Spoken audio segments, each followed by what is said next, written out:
말씀입니다.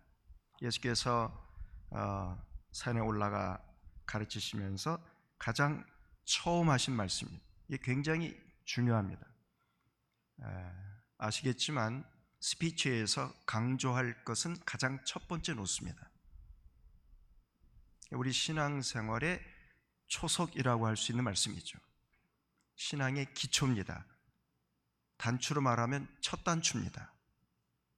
굉장히 중요한 말씀입니다. 자, 그런데 이 말씀 가운데 좀 마음에 걸리는 단어가 하나 있죠. 읽을 때 좀 왠지 걸립니다. 이 단어가. 이 가난이라는 단어죠. 가난. 이왕 사는 거 잘 살아야 되고 말이죠. 이왕 돈 버는 거 많이 벌어가지고 떵떵거리면서 살고 싶은 게 우리 마음인데, 이 가난이라는 단어는 왠지 마음이 편치 않습니다.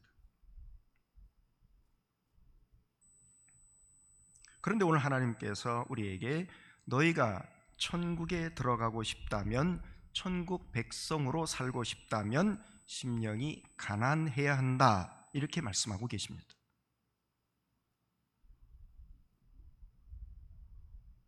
그렇다면 심령이 가난하다는 게 대체 무슨 말씀인가? 단순히 가난하다는 의미, 둘째는 가난하기 때문에 영향력이나 권력, 도움이나 특권을 가지지 못하는 것을 의미합니다. 셋째는 힘을 가지지 못하기 때문에 사람들에게 짓밟히고 억압당하는 것을 의미합니다. 넷째로는 지상의 자원이란 아무것도 소유하지 못했기 때문에 하나님께만 전적으로 의존하는 상태를 가리킵니다.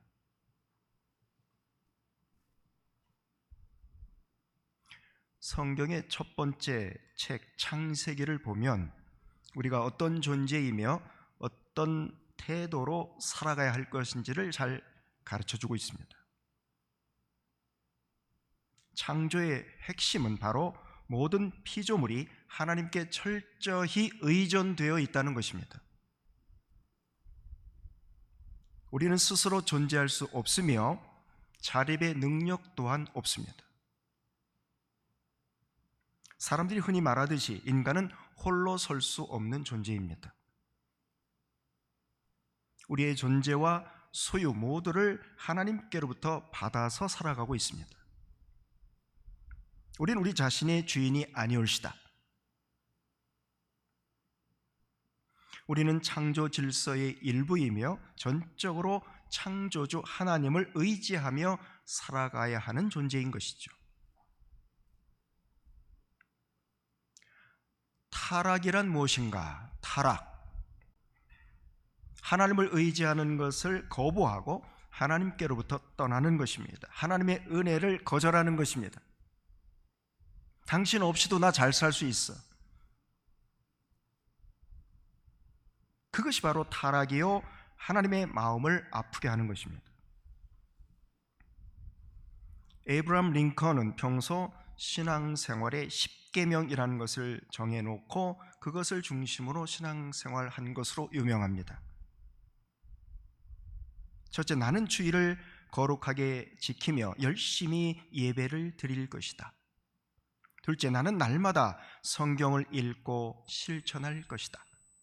셋째, 나는 매일 하나님께 기도할 것이다. 넷째, 나는 하나님께 순종할 것이다. 다섯째, 나는 하나님의 은혜를 기억하며 감사할 것이다. 여섯째, 나는 약함으로 하나님의 도우심을 의지할 것이다. 일곱째, 나는 하나님께만 영광을 돌릴 것이다. 여덟째, 나는 모든 사람이 하나님 안에서 자유롭고 평등하다고 믿을 것이다. 아홉째, 나는 형제를 사랑하고 이웃을 사랑하라는 주님의 명령을 실천할 것이다. 열째, 나는 하나님의 진리와 정의가 이 땅에 실현되도록 기도할 것이다. 링컨은 비록 한 나라의 최고 권력자요 막강한 권세를 지닌 사람이었지만 한 사람의 신앙인으로서 뭐라고 고백하고 있습니까? 나는 약함으로 하나님의 도우심을 의지할 것이다. 나는 하나님께 순종할 것이다.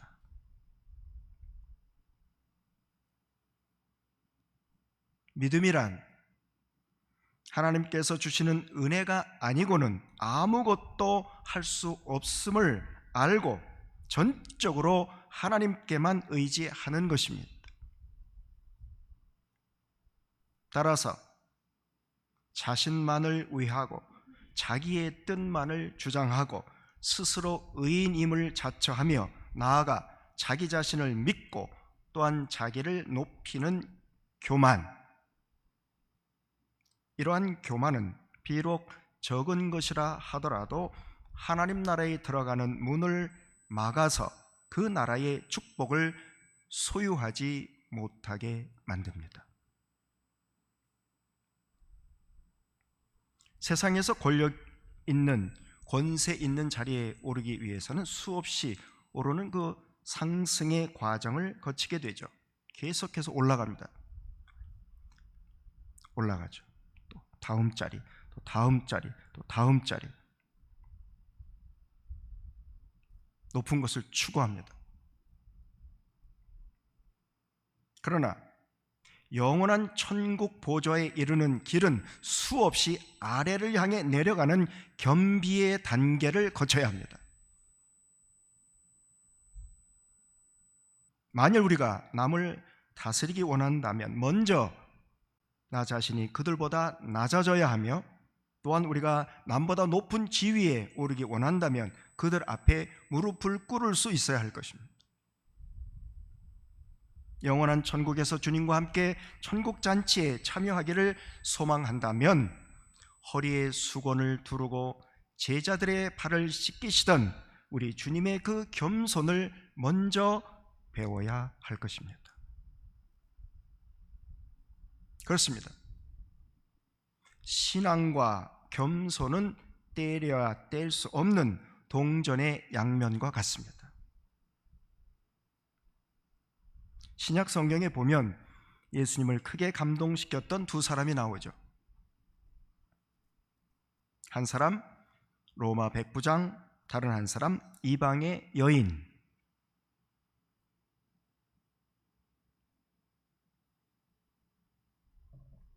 이 두 사람의 믿음이 어떠했기에 우리 주님께서 크게 감탄하면서 칭찬하셨던 것일까? 병들어 누워있는 종을 보면서 안타까운 마음에 주님을 찾아 간구하던 백부장, 그에게 주님께서 뭐라고 말씀하십니까? 내가 가서 고쳐주겠다. 내가 가겠다. 그런데 이 말을 들은 백부장이 뭐라고 말합니까? 아닙니다, 주님. 그렇지 않아도 바쁘신 주님께서 일부러 제 집을 찾아가시다니요. 그렇게 폐를 끼칠 수는 없습니다. 그저 말씀만 해주십시오. 그럼 제 하인이 나을 것입니다. 대단한 믿음이요, 또한 대단한 겸손이 아닐 수 없습니다.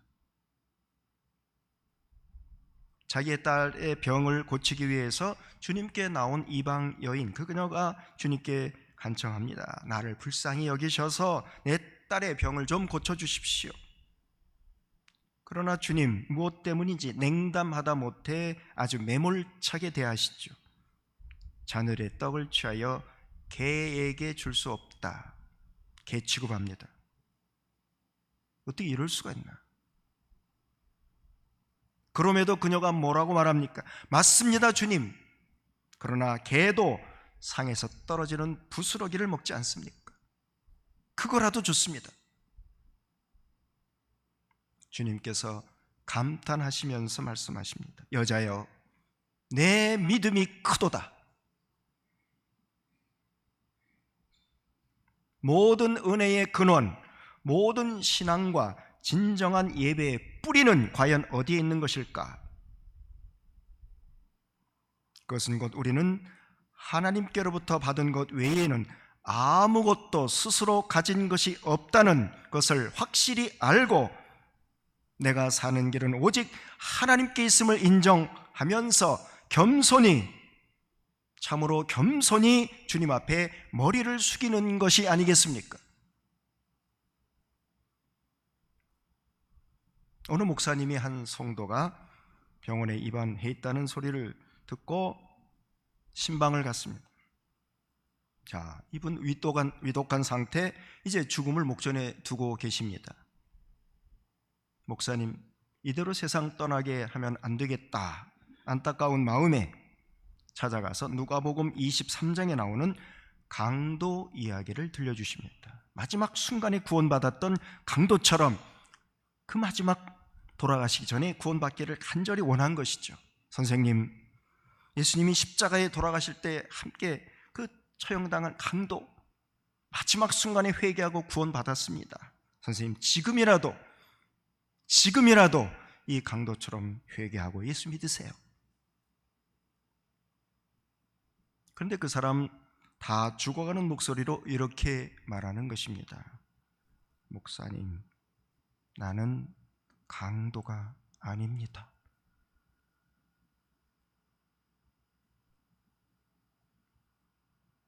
결국 그분은 마지막 순간까지 자신의 자존심을 굳게 지킨 채 그대로 세상을 떠나고 말았습니다.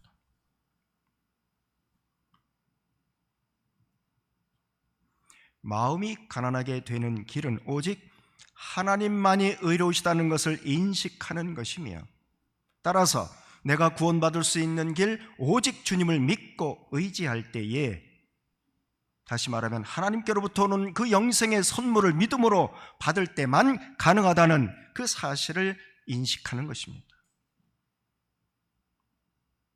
그래서 하나님께서 주시는 그 은총을 받을 그 마음의 채비를 갖추는 것이죠. 빈 마음으로 주님을 바라보는 것입니다. 마치 세리가 기도하듯이 그렇게, 주여 이 죄인을 불쌍히 여겨 주소서, 이 죄인을 불쌍히 여겨 주소서, 진심으로 자복하며 기도하는 것입니다. 가난한 마음이란 거룩하신 하나님 앞에 선 죄인의 마음입니다. 가난한 마음이란 심판하시는 하나님 앞에서 오직 사죄의 은총을 간구하며 다소곳이 머리를 조아리는 마음입니다. 오직 아버지의 자비를 기다리는 어린아이 같은 마음이죠. 가난한 마음이란 내 뜻대로 마옵시고 아버지의 뜻대로 하옵소서 기도하셨던 예수님의 마음입니다. 자기 의지와 자신의 계획, 자기의 방법을 다 내려놓고 온전히 하나님의 뜻과 섭리와 그분의 방법을 인정하고 기꺼이 받아들이는 마음입니다. 진정으로 심령이 가난한 자가 되기 위해서는 우리 주 예수 그리스도를 바라봐야 합니다. 믿음의 주여 온전케 하시는 예수 그리스도를 바라보라. 그분을 내 마음에 모셔야 합니다. 그분은 부유한 분이셨지만 우리를 위해서 스스로 낮고 천한 곳에 오셨고 스스로 가난하게 되셨습니다. 우리의 길이요 진리요 생명 되신 예수 그리스도, 우리 안에 악한 것들이 가득하지만 선의 원천 되시는 그리스도께서 내 안에 계시기에 나는 선하여질 것입니다. 나는 교만하지만 겸손의 근원 되시는 주님이 내 안에서 겸손을 이루어 주시고 나의 모든 교만과 악한 것을 변화시키셔서 그리스도의 사랑과 자비의 열매를 맺게 하실 것입니다. 진리를 따라 살아가는 것에 있어서 정말 약하고 천한 존재이지만 지혜와 의로움과 구속함이 되시는 우리 주님께서 당신의 은총 가운데 나를 강하게 붙들어 주실 것입니다. 그렇습니다. 우리 주 예수 그리스도를 전적으로 의지할 때에 성령을 통해서 우리에게 당신의 모든 거룩한 성품을 전해주시고, 그럴 때 비로소 우리는 하나님께서 기뻐 받으실 만한 겸손과 의를 이룰 수 있게 될 것입니다.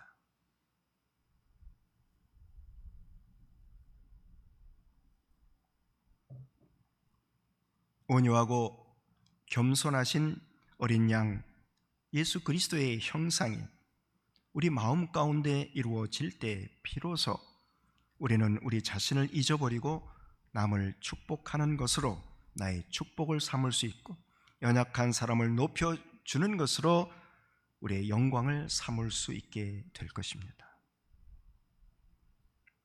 바로 이 가난한 심령 가운데 우리 하나님의 나라가 이루어지게 되는 것입니다. 하나님의 충만한 은혜와 역사가 나타나게 되는 것입니다.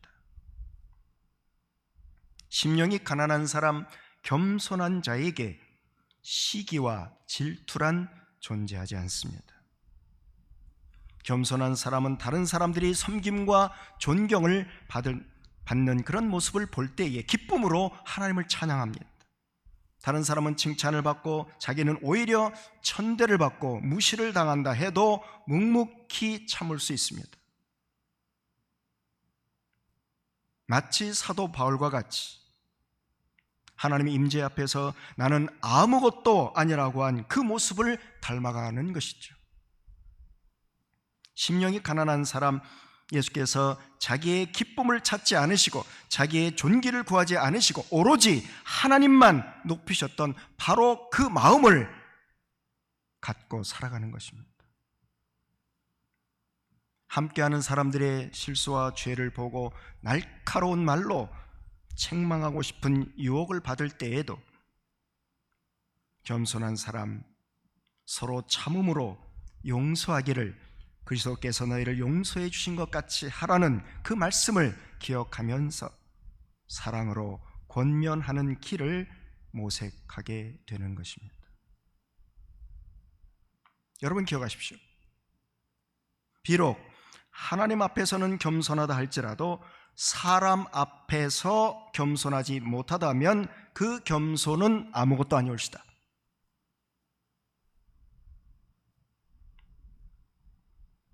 성경은 말합니다. 존경하기를 서로 먼저 하며 높은 데에 마음을 두지 말고 도리어 낮은 데 처하며 스스로 지혜 있는 채 말라. 사랑은 자랑하지 아니하며 교만하지 아니하며 자기의 유익을 구하지 아니하며 서로 성나게 하며 서로 시기하게 하는 헛된 영광을 바라지 말라. 모든 겸손과 온유로 하고 오래 참음으로 사랑 가운데 서로 용납하고 항상 감사함으로 그리스도의 두려움 안에서 서로 순복하라. 아무 일에든지 다툼이나 허영으로 하지 말고 오직 겸손한 마음으로 각각 자기보다 남을 낮게 여기고 오히려 자기를 비워 종의 형체를 가져 자기를 낮추고 긍휼과 자비와 겸손과 온유와 오래 참음으로 옷 입고 피차 용서하되 주께서 너희를 용서하신 것과 같이 너희도 그리하고. 자, 이런 이 말씀들이 보여주는 게 무엇이겠습니까? 우리의 겸손한 마음과 온유한 심정은 사람과의 관계에서, 다른 사람을 대하는 태도에서 나타나는 것이라는 것입니다. 그리고 우리가 그리스도의 겸손을 이웃에게 나타내지 못한다면 하나님 앞에서의 우리의 겸손이란 아무 가치가 없는 것이 되고 만다는 것입니다. 사무엘상 18장 18절은 거인 장수 골리앗을 물리치고 일약 국가적인 영웅으로 부상하게 된 다윗에게 사울 왕이 자기 사위를 삼고 싶다고 말할 때 그가 한 대답이 기록되어 있습니다. 다윗이 사울에게 이르되 내가 누구며 이스라엘 중에 내 친속이나 내 아비의 집이 무엇이 관대 내가 왕의 사위가 되리이까. 지금 대궐 밖에서는 사울이 죽인 잔 천천, 다윗은 만만이로다, 백성들의 노랫소리가 들려오고 있습니다. 맡은 일마다 지혜롭게 처리하는 것을 보면서 사람들 사이에 인기가 하늘 높은 줄 모르고 치솟고 있습니다. 그런데 자기 사위가 되달라는 사울 왕의 말에 그가 그렇게 대답한 것이죠. 나는 자격이 없습니다. 나는 자격이 없습니다. 그는 자신의 인기나 자기가 세운 공적을 이용해서 출세하려고 하지 않았습니다. 그 모든 것을 자신의 입지를 굳히는 발판으로 삼지 않았습니다. 스스로를 높이지 않았습니다. 골리앗을 죽이기 전이나 죽인 후나 한결같은 마음으로 살아갑니다. 들판에서 양을 치는 목동으로 살아갈 때나 왕의 측근이 되어서 왕실에서 살아갈 때나 겸손한 자세로 사람들과 왕을 대하고 있습니다. 바로 이러한 점을 우리 하나님께서 귀하게 여기셔서 결국 그를 전 이스라엘의 왕으로 삼아 주셨던 것이죠. 하나님께서는 스스로 낮추는 자를 당신의 때에 반드시 높여주십니다. 하나님께서는 스스로를 낮추는 분을 하나님의 때에 반드시 세워주십니다. 제가 존경하는 박종열 목사님이라고 계신데 지금 이분께서 지으신 시조집이 있습니다. 변화라는 제목의 시조집은 절판됐을 겁니다. 오래전 나온 건데 그 가운데 빈방이라는 제목의 글입니다. 물질과 권력으로 방마다 10,000원인데 초라한 길손에게 내줄 방이 있으랴. 오늘도 님의 자리는 구유밖에 없을러라. 이전에 좋아한 것 모조리 내버리고 자기를 비우면야 모실 자리 없을까만 세상 것 잔뜩 쌓아놓고서 빈 방 없다 하는도다. 북은 그 안이 비어 있어야 둥둥 울리면서 소리를 낼 수 있습니다. 기타는 그 통 안이 비어 있어야 떨리는 줄의 소리를 받아서 아름다운 멜로디를 만들어낼 수 있습니다. 우리 마음도 비어 있어야 하나님을 찬양하는 멋진 악기가 될 수 있습니다. 하나님께 영광 올려드리는 순종의 메아리가 우리를 통해서 울려 퍼질 수가 있을 것입니다. 사람은 누구나 행복을 추구합니다. 행복을 바라지 않는 사람은 없습니다. 다 행복하길 원하죠. 그러나 사람들이 모르는 게 한 가지 있습니다. 그것은 바로 마음을 비우지 못함으로, 욕심을 버리지 못함으로 행복을 얻지 못한다는 것입니다. 채우려고만 합니다. 쌓으려고만 합니다. 가지려고만 합니다. 모으려고만 합니다. 아니오시다.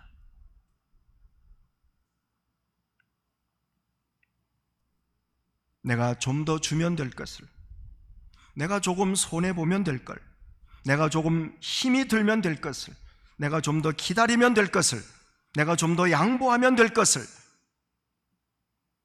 채워야 행복한 줄 알면서 주기보다 받기를 바라고 손해보다 이익을 원하며 노력하기보다는 행운을 기대하고 기다리기보다는 순간에 떨어지기를 기다리고 있는 게 우리가 아닙니까? 저와 여러분이 아닙니까? 내 안에 계신 예수 그리스도 그분과 함께하는 것 자체가 복인데도, 그 은혜 가운데 사는 것 자체가 행복인데도 우리는 그것은 잊은 채 주변을 두리번거리면서 더 채울 게 없나, 더 가질 게 없나 찾습니다.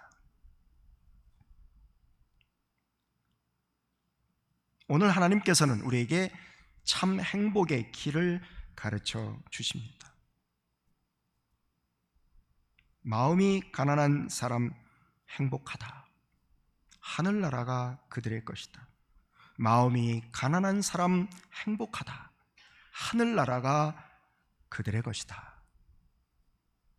심령이 가난한 사람 스스로 죄인됨을 알아서 오직 예수 그리스도 그 구속의 은혜를 사모하는 사람입니다. 심령이 가난한 사람, 내가 지니고 사는 모든 것 창조주 하나님께서 주신 것임을 알아 언제든 하나님께서 부르실 때에 모든 것 내려놓고 미련 없이 세상을 떠나 천국으로 향할 수 있는 사람입니다. 심령이 가난한 사람, 겸손한 마음과 자세로 하나님을 찬양하고 경배함으로써 하나님께 영광 올려드리고 동시에 겸손한 태도로 이웃을 대함으로써 이 세상에 화평을 가져다 주는 사람입니다. 이러한 사람, 주님께서 말씀하셨듯이 이 땅에서 이미 천국의 기쁨과 그 영광을 누리며 살게 될 것입니다. 기도하겠습니다. 주신 말씀 우리 마음에 새기면서